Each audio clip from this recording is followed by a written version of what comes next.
Hello, I'm FTX and welcome back to episode of my Minecraft Xbox Update Adventures Let's Play. This is the weekly update as to what's been going on in my survival world and indeed life, the universe and all the other sorts of stuff. And in today's episode, I figured, we use maps so much. And one of the reasons for that is because I have so much paper that maps aren't really that expensive for me. So I have a lot of paper, a lot of sugar, a lot of all those sorts of things. And therefore I've used a lot of overworld maps in my time. And I've even made maps for the Nether as well, as you might know from maps like the white map and maps like this one right here. But one of the things I've never really done is played around with Nether maps. So I figured I have so much sugarcane anyway, let's work on a giant Nether map to help navigate through the Nether a little bit better. So that's what we're doing in today's video. We're going to be avoiding creepers. We're going to be...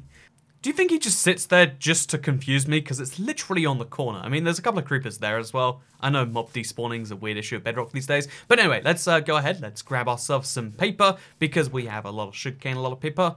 Then let's also grab something which is a little bit less rare because obviously there's a lot of iron I have lying around because I've been doing a lot of mining trips recently. So, iron and gold have been showing up by the bucket load. Let's grab some iron and let's grab some redstone to go along with that. And then let's craft some compasses because I want to have some locator maps as well. I think they're always useful to have. So we'll make at least a few of these. Just in case you're not familiar with your Minecraft stuff, basically a locator map has your player position on it, whereas a map is just a map of the surrounding area. So yeah, we got 25 of these and 3 of these just because I feel like it'd be a fun little thing to play around with. And let's go ahead and let's, check this out. Because I've had the idea for a really long time now that I should have some form of map in my Nether, because the Nether is like the hub of my world basically. Everything in my world connects to the Nether eventually because it's just the fast way to do things, kind of like we clarified in last week's episode. So I was thinking of placing all of the maps somewhere in my overworld Nether. I mean, it'd be kind of a fun fit for this, right? Because like this area, could kind of be like, I could put my house maybe over here. If you don't know, I have an overworld Nether house in the Nether. It's a bit confusing. I think it maybe in there would work, but that's not really enough space. And also, I want it to be like directly in the way. I want it to be directly visible and accessible. So the place I figured would be best would be just over here. I have, for some reason, I don't know why I even originally built this. I guess I was designing to look out at the Nether, but now this is such a tiny portion of the Nether. It's not even a very good view. I never look at this. It's just a weird little balcony I have. What if this balcony could look over at a giant map that showed what the Nether looked like? So let's see if it can. Also, I realize one of the dangers of doing this is probably being attacked by ghasts. So I guess I should make sure that it's like far enough away that if a ghast tries to attack me, the explosion doesn't hit the maps. Also, I should kill the ghast now, so while I'm making this, the maps don't get blown up. So let's go ahead and do that. Pro tip, if you're flying, you get critical hits, so you can one-hit kill ghasts. Useful little tip to know. But yeah, let's do this. Let's make a nice little pathway. And let's, make a place for our Nether maps to go. Because, yeah, that's a thing I think would make sense. I just realized bridging out of obsidian is the worst idea, like, in the world. Because of all the blocks we could have used, 1, this is a valuable block if it does fall down. And 2, I mean, we could have used dirt that destroys in a second. But we've used obsidian, which is going to take 5 or 6 seconds per block. Which is just genius of me. Fun fact, if you haven't already watched the video, in Bedrock the obsidian mining time is much slower than it is on much faster than it is on Java, so it's not so bad, especially when you're enchanted, but it's still not really like ideal, is it? Anyway, so this is like half of our thing, let's say, because we can't go all the way up to the ceiling. We might eventually dig in the ceiling, but for now, as at least a proof of concept, here is our little 4x6 board, which we'll expand later. And now, what do you think? Like a little obsidian wall can't be blown up? Seems Netherish, right? Because even though obsidian's not really a Nether block, it kind of fits the theme. And now let's put some maps on there. So let's open up our map first of all, and let's see what we've actually got going on here. Because the layer of detail you're going to get is confusing. Like, it's not going to be like all bedrock, is it? But wait. Yeah, so it's definitely... Wait. I think I've made a horrible mistake here. So, I have no idea where or what or why or where this pattern is meant to come from. What is symbolizing this pattern. But as it turns out, you can make maps in the Nether a-okay. Just fine if you really want to. However, if you make a map in the Nether, everywhere you go is going to have exactly the same pattern all the way down the screen. Again, I don't know why this pattern. You'd figure it'll be bedrock because that's the top of the world. And I figured because the bedrock isn't really bedrock because, beacons can go for it, I assumed that it wouldn't cover maps. But it seems as though we've made a terrible mistake today. We can't make a Nether map at all. And, yeah, now I guess, And you know what? We could restart this Let's Play, but let's keep things going. Let's work with it. Let's try and work through this one. So we've got two options here. Either one, actually, you know, first of all, I do kind of want to know, is this really going to be the same map wherever I go? When I leave this map to go to another one, is it really going to be exactly the same with the same pattern? Or is there maybe a different pattern each time? Because if it's that one, I would be fascinated to know, like, you know, like, if what makes the patterns different. So let's move this map away. Let's open a new one without my thing on it, and let's see what this is. Is it the exact same, would you say? You know, we need to do a side-by-side comparison of these maps right here. Oh, but they're not really in the same places. But, like, let's look at the very center of the screen here. Would you say these are exactly the same? Or is the pattern very slightly shifted? I'm pretty certain they're the exact same. They're going to say they're different maps. This is map 14, this is map 15. But, yeah, they're both maps of the exact same thing. And I just don't understand. Also, look, it seems as though my locator is vanishing from this one. Maybe I have to, like, run back onto it. But you can't see my, like, locator off the screen like you usually can.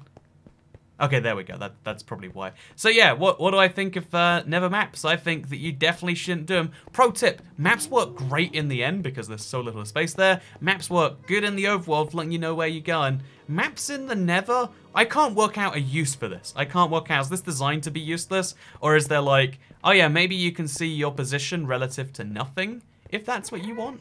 So here's a wacky thing. When you have an overworld map and you go into the Nether, your icon turns red and you can see your position there. Fun fact, you can still see your Nether position when you're in the overworld. And this actually, to me, proves one of the more shocking things, which is just how far you have to travel in the overworld to travel the equivalent distance in the Nether. This map goes so fast when you're in the Nether, it's a very, very slow thing in the overworld. So I guess this could be really useful because if you made this to max size, it might then have some great use in, like, being the biggest map you can make in Minecraft. I think that's like your one niche use for this. Otherwise though, I'm gonna go ahead and I'm gonna place something in the Nether. I went and got some sticks. I have way too much leather because I kill a lot of cows for a lot of meat. Because we do a lot of stuff, a lot of that stuff here. In fact, here is some more meat now. And yeah, what we're gonna do is we're gonna fill out some maps. We're gonna place some item frames. It doesn't really matter how many. Let's just say 4 to keep things simple. We're gonna place 4 item frames and we're gonna make use of our little item frame place, even if it mostly doesn't really have a use of that form. So yeah, this is the center 4 bits. We can now place our map. I guess we'd have to like open a lot of maps and fill them out. I mean, does it really matter? Is anyone gonna look at this and be like, oh, actually, that's not an entirely filled out map? If you are, then my apologies. But yeah, we're just gonna open another map and we're gonna be like, oh, look how intriguing this one is. Actually, I guess we can fill one out and then we can just duplicate the maps pretty easily. I'm pretty certain that's a thing you can do. So let's just go run this way until the map's all the way complete. Run this way. We can.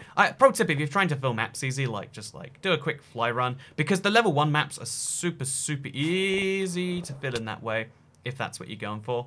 So yeah. Pro tip with Toy Cat right here. We've now filled the map on pretty much all the sides. And then there's a way to clone maps. I think it might require a cartography table as of 1.14 or 1.12 or whatever, you know, whatever version it is for whatever platform that you're actually on. But yeah, I reckon now we can just take this empty map or this filled out map and this empty map and we can clone them. Hey, we get 2. I guess 2 of the same map. So now we've got 2 of map 16. And this way you don't have to like keep using up more of the map numbers maybe. Is that what we want? So there we go. Now we've got 3 maps. Oh wait, that didn't work how I wanted it to. Now we've got 4 of this exact same map, which is mostly filled out, and that's how you can make it look like you've made a Nether map. Or maybe it'd be more useful if we actually didn't clone the same map. I don't really know or care. This is an ugly thing. This is an ugly mistake. You know, I know that's a thing that you're probably used to hearing now on the internet, but yeah, this is. This is a thing that I have made.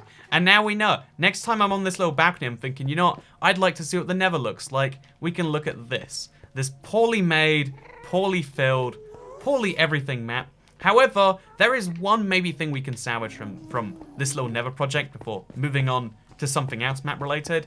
Because this map right here, again, that overworld, you know, displaying factor is something that genuinely might be useful. The second thing I want to try is using it in the end, but I'm going to try and, you know, take this same map, and I'm going to make it as big as it humanly can be. One, because I'm curious as to what a giant Nether map would look like. I assume awful. But, by the way, see, I wrote off the screen already, because the map is just that big. It's that easy to do so. But, yeah, I've got a theory as to, like, you know, maybe this can be the biggest map for tracking your relative overworld location. I want to find a use for this, and you know, that's what I like to do. So that's what we're going to try and do with this video. But first, to the end. So yeah, as you might know from my end linking video, I have a portal that takes me right to my end portal. Always recommend doing this. Like, one of the things that you should dedicate an end portal to is your stronghold room, your end portal area, like somewhere really close to that, because you want to be able to go through these things easy. You can also use this handily enough if you want to go home real fast, like, because you always spawn at your last bed when you go through the central portal, so that's a handy thing. But anyway, we're in the end now. Let's check our map. Okay, so there's no icon for when we're in here. It's just an overworld and a Nether thing. On Nether maps, on overworld maps, you can see where you are in the Nether. Well, sorry, where you are relative to the overworld when you're in the Nether, and when you're in the overworld, you can see where you are relative to the Nether in the overworld. And again, the reason that's significant, because I'm saying that a lot and it might sound like it means nothing, is because of this. So first of all, actually, let's expand our map. I don't know if we'll be able to do it with a crafting table. Again, there is a cartography table now, but as you can see, level 1 of 4.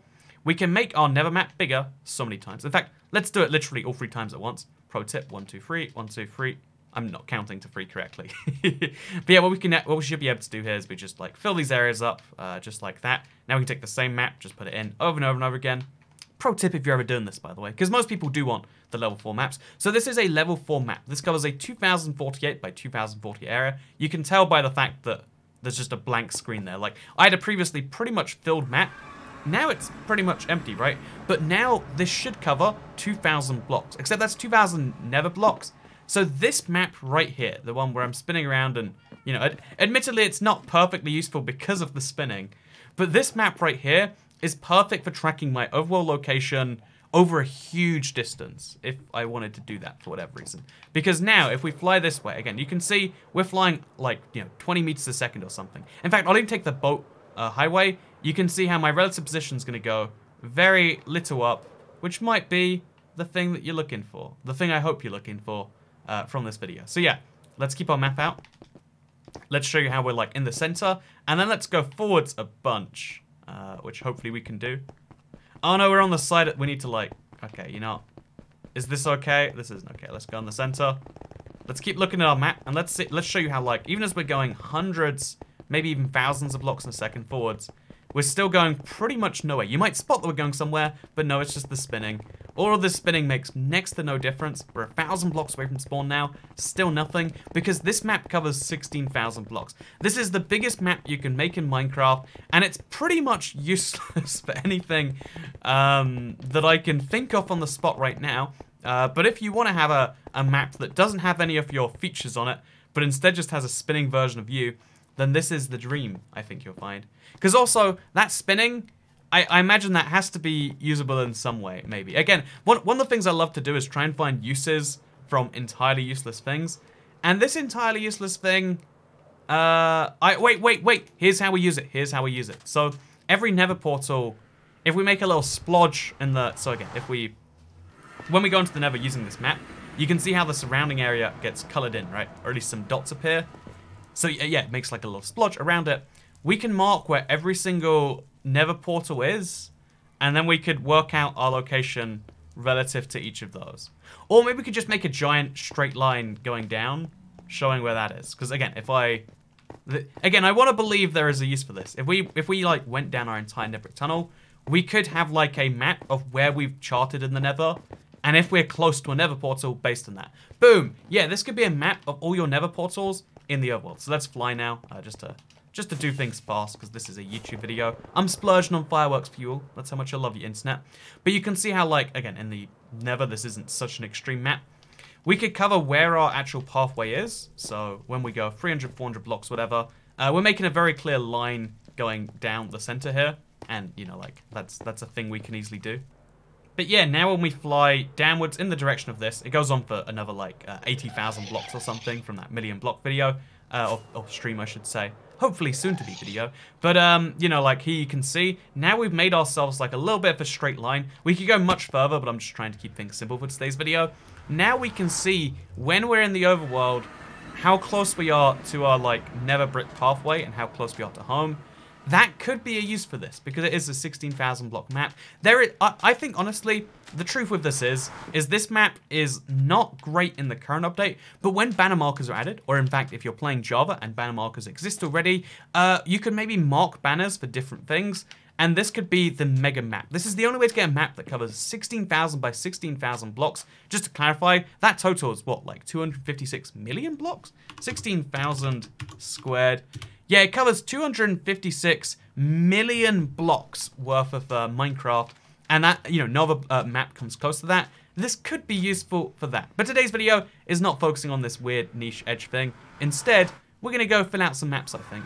So let's take our stack of empty maps, let's walk back towards the spawn area, the area where there's more stuff going on, and let's try and make some form of mega map, something I've wanted to do for a really long time, but since we got the empty maps today anyway, and since we're talking about maps, it seems relevant to the discussion. And while we walk there, which is going to take us some time, right, let's talk about what I've been up to this past week. This past week in time. See, I'm gonna tie everything into time today, because as you all do know, the Let's Play is not just a weekly opportunity to know how to get rich in Minecraft or incorrectly link Nether portals, or in today's case, learn how not to make maps. Again, this is a map that I think someone out there is gonna have the perfect use for. 99% of you looked at this and said that's silly, but I think the 1% of you that like this will really find some niche use for it, which is, again, something I like to do with the videos, like finding the edge areas of Minecraft, because survival Minecraft is filled with so much that even with hundreds of millions of people playing, there's so much that hasn't been found. And yeah, during this Let's Play, as well as doing those things, I like to talk about what's been going on in the past week. And yeah, a lot of people were concerned last week because I just said, like, hey, things are up and down. And I honestly, I just tried to share, like, mostly the honest depiction of what's going on. I think there's a level of honesty where you can hurt yourself as much. Like, you know, like if you make the truth about you that, like, oh yeah, I am just not good. I don't do good things. You know, like people who like to say, like, oh yeah, I'm actually just kind of a monster. I'm never nice to anyone. It's like, well, if the story you tell about yourself is that you're a monster and you're never nice to anyone, you're going to be less nice to those around you. Like, it's not a particularly good outlook to have on life, I wouldn't say. But yeah, one of the things that I find interesting is that, like, yeah, I try not to be like, oh yeah, I'm just feeling kind of down. I'm like, yeah, realistically, some weeks are better than other weeks. A lot of people were already concerned last week, and I just want to say, like, hey, yeah, things are going in the right direction from that. Like, sometimes you know, stuff hurts. Sometimes something relationship something. Difficult. Like, you know, like human relationships, they're where the best of times come from and where the worst of times come from. And yeah, I just wanted to appreciate all the nice words. I even got a few emails. As always, please don't email me, but thank you for the nice emails regardless. it means a lot to me. I just wanted to say that, throw that out there right now, and then also say that I want to make a giant map wall, right? And I feel like, you know, where better to make a giant map wall than something where I have a lot of stuff laid out anywhere. And given that this big barrel house is kind of my base of operations for getting a lot of materials, maybe it should be my base of operations for showing off, or like, you know, like it should be my base of operations for knowing where stuff is.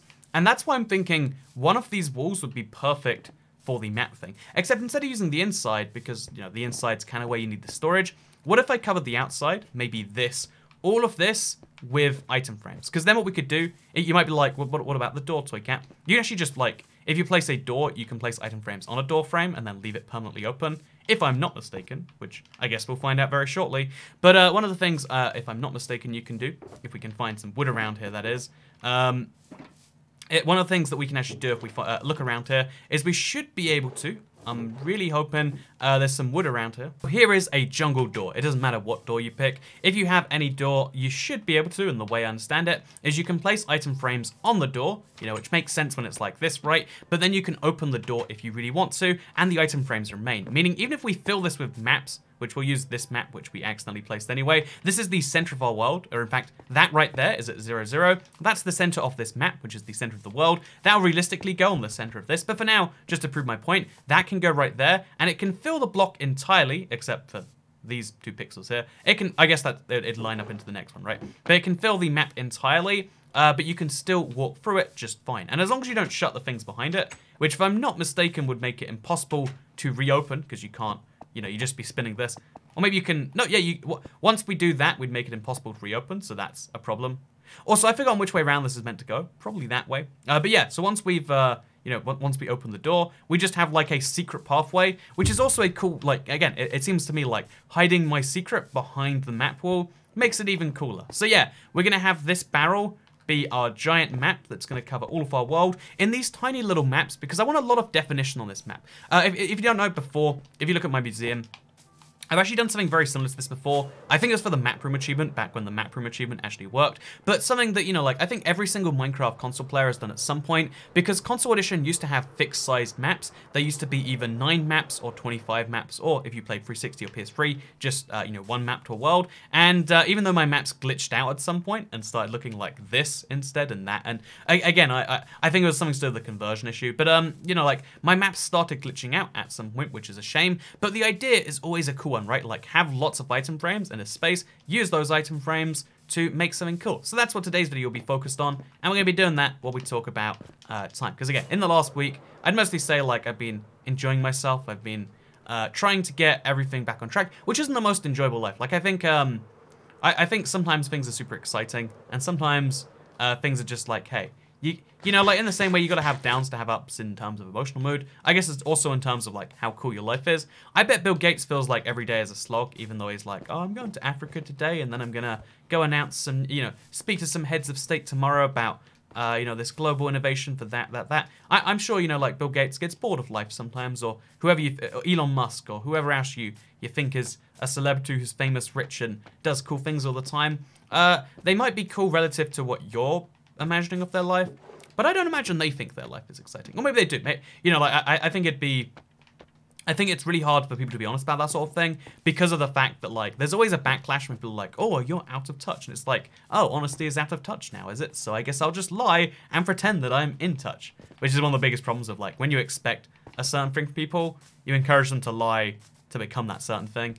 And even though you don't have to follow in the lie, a lot of people just choose to do so anyway. So yeah, next up, we're going to go a little west of this forest, and I guess we can just go west of this barrel a little bit, because once we go more than 64 blocks this way, we can start a new map, which would be the map just to the east of that. Then we can fill out this map entirely, and so on and so forth, and so on and so forth, and so on and so forth, all the way until we fit out this area. And yeah, again, when you make small maps, unlike when you made those console-sized maps, or if you're in Java making those super big maps, when you make them small, it's really annoying having to place a lot of maps in the same area. But the really cool upside is that you get a lot of, like, again, definition. Look how fine that river is, and, fine in both ways. Like, damn river, you fine girl. And also, like, in terms of, like, oh yeah, it's super precise. And now we go this way and we do the same thing.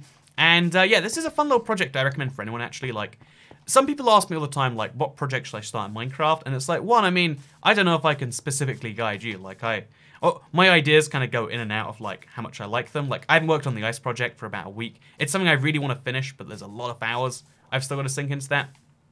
So, like, when it comes to, like, what I want to work on, I change my mind about me a lot. How I'm meant to work out what to tell you is sometimes my kind of response. But, also, I think it makes sense to do a lot of these at once. So let's go south 64 blocks now, and let's do another few of three or four, and then we can, like, slowly fill these in and get some good stuff going. But yeah, so that's my kind of response there. One of the best projects that anyone should do anytime is have a giant map, because it's also one of the great ways to show off a world. Like, if you're proud of a world, if, like me, you've got every single block in survival, or every single 1.10 block in survival. There's probably some new blocks I've got to add there now if I wanted to, but yeah, if you're proud of having every single block in survival, you can show that off really well with a map, because, again, look, you can see the little bar graph that is made on this map far better than you ever can in person, which is amazing in my opinion. And yeah, I guess my point with this video is mostly just here to say, like, hey, isn't that kind of crazy and cool? Okay, this is a map we've already seen, so we've got to make a new map. And wait, what is this map over here all about? That's my Nether map. Let's throw that away for now. Let's just assume that's not a thing. And let's make another map over here. And then we're going to fill this map out a little bit. It also means you get to explore your world a little better. One of the things that I've realized from Seed Sunday is that a lot of people never truly explore their world, They never see all the nooks and crannies. Because a lot of people are like, wow, this Seed on Seed Sunday has so much cool stuff. And it's a lot of the stuff, like, I don't want to be like, hey, my other series sucks. But one of the things is just, like, I try to explore as much of the world as possible, because the exploration in Minecraft it may not be the primary focus of the game, you know, to some great detriment, I could argue. It's not the primary focus of the game, but it is a really wondrous part of the game, in my opinion. Also, yeah, there is a real bug, I think, with the way these edges are displaying. Or maybe I'm just not filling out the map well enough, because it's not on all the maps. Or is it on all the maps? I mean, that corner right there, that's my bad, right? We should go back and fix that one. And while we fix that, we'll go and see if we can get rid of that ugly left side edge. Yeah, if you look, oh, it's. I think it's definitely. I think it's just like maybe a bug with how maps are filling out, because, yeah, for some reason it's just the entirety of the left map is just kind of not. So yeah, we'll go a little bit further south of this too, and then we'll just keep on trying until we get perfectly full maps. If that's what we have to do, that's what we'll end up doing. But yeah, I think one of the things you should always end up trying to go for, especially in a game like this, if you want to have something to show for or something to show your friends or other people, a map is one of the greatest like monuments for that, and also encourage you to explore more of your world, which is always a good thing, right? No one's ever like, yeah, I explored the world and I kind of hated it. Speaking of exploring the world, by the way, I want to talk about time a lot today, but I want to talk about, before any of that, I want to talk about the fact that I am heading to Mexico for Mexico City for the first time in my life. I think it's kind of cool. I think it's terrifying. It's me, like, sort of facing a fear. I know this sounds ridiculous to so many people, so sorry if you're one of those people. But the last time I was in Central America, I was mugged. It was terrible. And a lot of people think mugging's like, oh yeah, well, you lose a phone or whatever. But it's really about the emotional, like, impact something like that has on you. It seems like such a weird thing to say, but it really is true. Like, losing stuff is just the start of the issue, you know? It's just the symptom, the whatever else. The real part is, like, not being able to... Not that you should trust everyone blindly anyway, but it's the same thing where, like, a lot of people who live out in rural places, you can trust all the people you know in your life because you know 6 people and, you know, you have a good relationship with all of them. When you go to a city, it's not the same. You don't know everyone around you. There's an implicit social trust, which is far more powerful than the, at least, you know, in my opinion, the social trust tends to be a lot more powerful than the, you know, the actual, you know, like, person-to-person trust. Like, you can't know everyone in a city. It's physically impossible. Even someone who's, like, widely known, like an Elon Musk or a Bill Gates, or the mayor of your city, the mayor of London, the mayor of wherever you're going, they're not known by everyone. They don't have an individual social contract with everyone. And even then, like, a lot of people are going to hate them based on their position, right? So it's this whole problem of, like, you need to trust everyone on some level. And when you have one of the most basic levels of trust ripped away from you, it's like, this is... How do you recover from that? How do you... And I guess the simple answer is like, well, you don't. And you have to work out some blame to put on it. And in my head, it's just like, okay, so, you know, this sucks, and something about, you know, like the... You know, again, Central America is where the crime rates, murder rates in particular, tend to be highest. Okay, I'll compartmentalize it as, like, high crime country equals high crime toy cat or something like that. Like, that's how it is in my head, at least. Call me crazy for that if you like. Or don't call me crazy. It's your choice. But yeah, so I want to talk a little bit about time today, because I think that, look how, see again, I love looking at some of these maps because some of them are so ugly, especially when the grass colors not so great. But, like, look how beautiful this map is. Like, this representation of my world, it's just cool to see. I'm looking forward to showing this on the map, in fact. But I want to talk about time today because time management is something I've been struggling with this past week. I would say I've been, like, you know, like, working, making videos, like, 10, 12 hours every day. But I haven't been, again, finishing the big projects. Like, I haven't been inspired to work on the ice project in particular. I haven't been working on these sorts of things. And it's really interesting because one day I had friends coming around, like, literally 15 minutes, you know, from when I realized, like, I woke up, I got ready, and I was like, oh, crap, friends are coming around in 15 minutes. What am I going to do? And what I ended up doing was... you know, like, I should have been preparing the house or something. And I spent a little... this is incorrect. I spent a little bit of time doing that. But what I spent way more time doing is, like, okay, I also really want to do this and do that. And I just have this, like, kind of eternal curse. Or maybe it's not curse. Maybe it's something else. But I have this eternal, like, thing in my head where I really... When I'm under time pressure is when I work the most efficiently. But also, I hate time pressure with a passion. You know, it's a big problem, as you can maybe work out. Also, yeah, we fixed the left side of the map thing, and it made this better. So we have to do this for every single map. Fix the little left sides one by one by one by one. which sounds like it's going to be a little annoying, to say the least. But I guess if it's what must be done, it's what must be done. So let's go take this map, and let's go make this left side a little bit less buggy. Yeah, there's so many bugs on Bedrock. I've been considering making like 100 biggest bugs on Bedrock, but you know, it'd be hard to sort the thousands of bugs into hundreds. And the fun thing is I feel like Java has a lot of bugs too. It's just that the ones on Bedrock usually hit much more essential parts of gameplay. And I've always wondered why that is. Because there are so many bugs that Minecraft just has, right? Even quasi-connectivity is a bug that people have just accepted as a feature. Maybe it is because they think that Bedrock is the port, and therefore, you know, when something is on Java and not on Bedrock, it's a bug or it's an unintended feature. Maybe that's part of the reasoning. Maybe part of the reasoning is more like...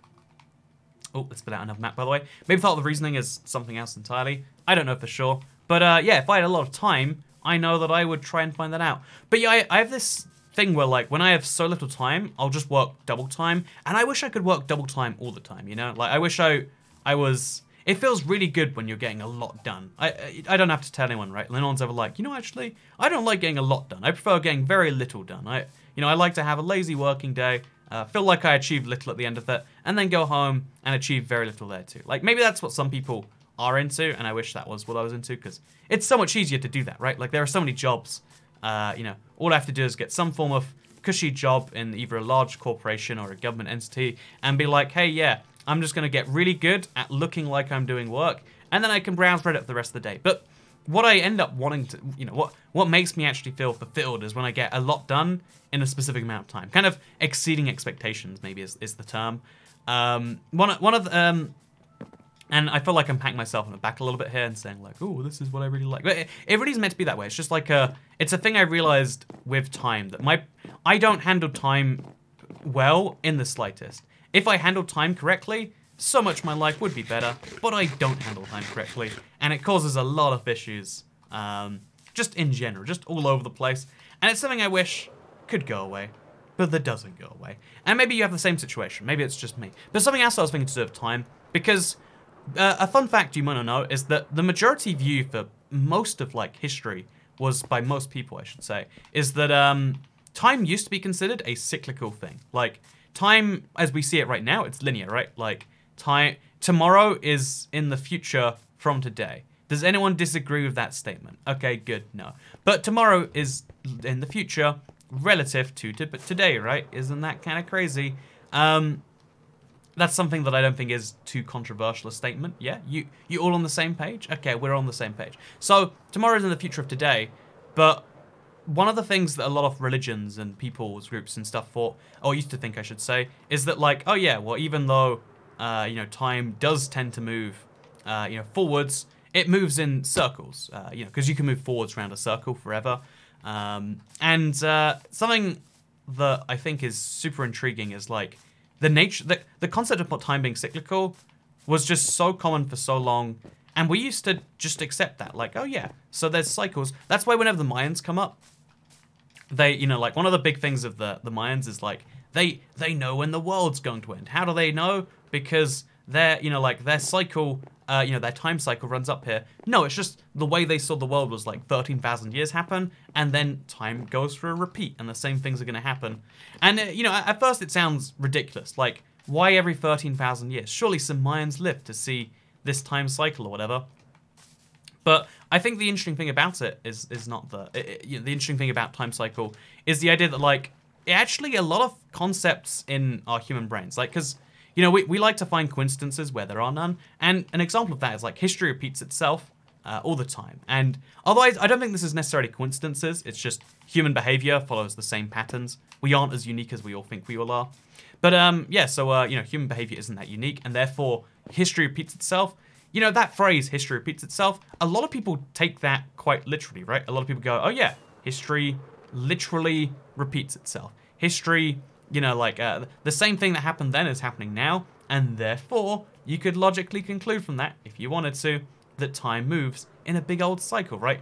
And now you understand, oh yeah, time's cyclical. And it's interesting because I think we're going to have to evolve our thought of time again. If, again, time travel, it's like one of the most science fiction things ever. I don't realistically think, with my view of the world, that time travel makes any sense. I think anyone who thinks about the issue for more than, 10 minutes ends up with the realization that time travel can never exist in any way that it works in a movie. Or even, really, I don't think time travel can exist in any way whatsoever, right? I don't think it makes sense on that level.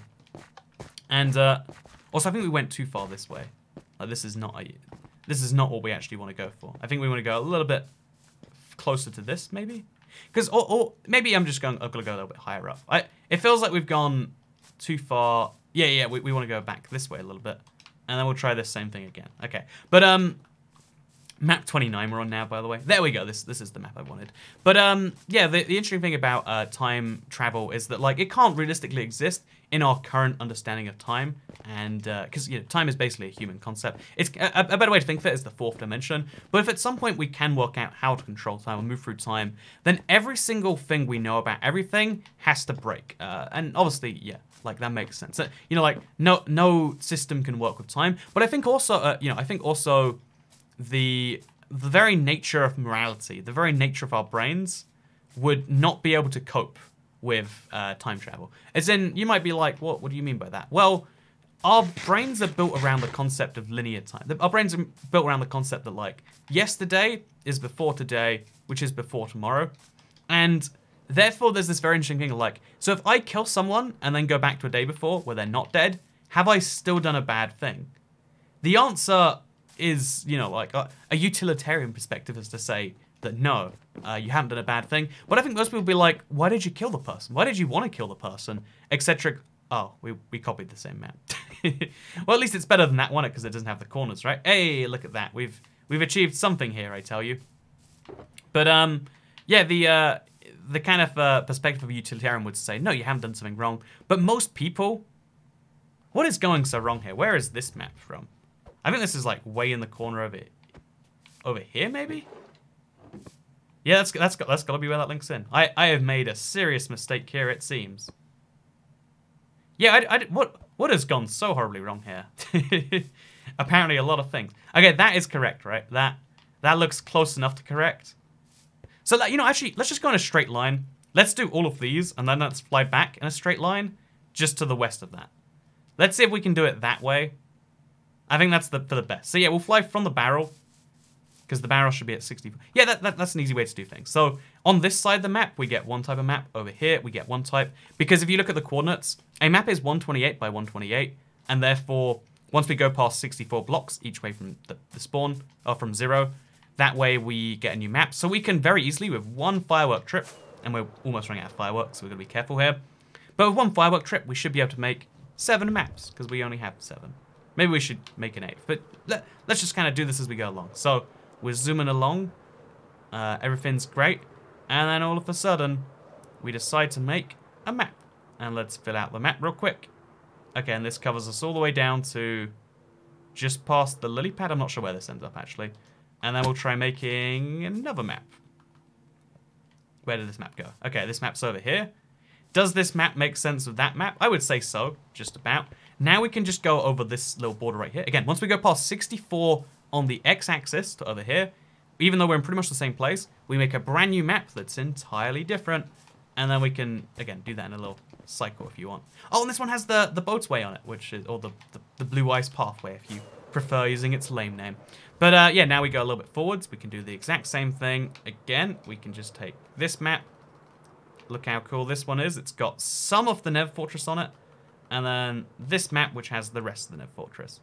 Oh, it looks, again, look at these colors. I love the maps of these colors sometimes. Like, for some reason, Nether Brick looks super red. I reckon I could use this to my advantage. Destroy a whole Nether Fortress and make just an entire red map in the Nether. I reckon that'd be a really good idea that I totally need to get down on. Like, look how beautiful this red is. Like, maybe I'm like giving away my preferences for red here, but this is a really nice red. This is a pretty red. I'd be happy to marry this red one day. And you might say marrying red makes you kind of crazy, but I feel like that morality would change based on like that. That's something that only makes sense because if you kill someone, there's a permanent consequence to that. Wanting to kill someone isn't really necessarily a bad urge. Wait, so I should really change that, I guess. Wanting to kill someone is a bad urge because we know it might lead to killing someone, which would lead to them being permanently dead.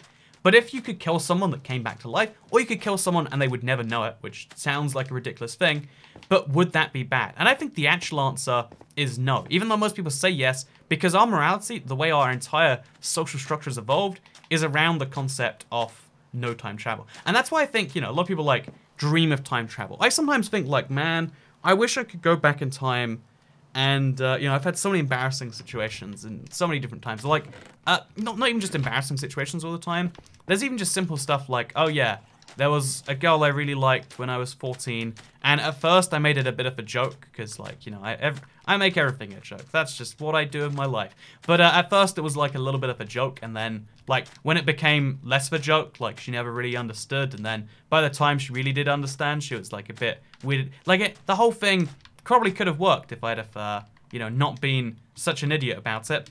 But you know what? I was an idiot about it. And it kind of, sometimes it haunts me. Like, I haven't thought about this girl in a very long, like, in my awake thoughts for a very long time. But in dreams every now and then, again, like, I don't know why. Just something about this person, this mistake, comes up in my brains all the time. And that's why, you know, wouldn't that be cool to fix with time travel? And it sounds cool on the surface to be like, yeah, wouldn't it be cool to fix mistakes like that? Or the time that, like, I mistook my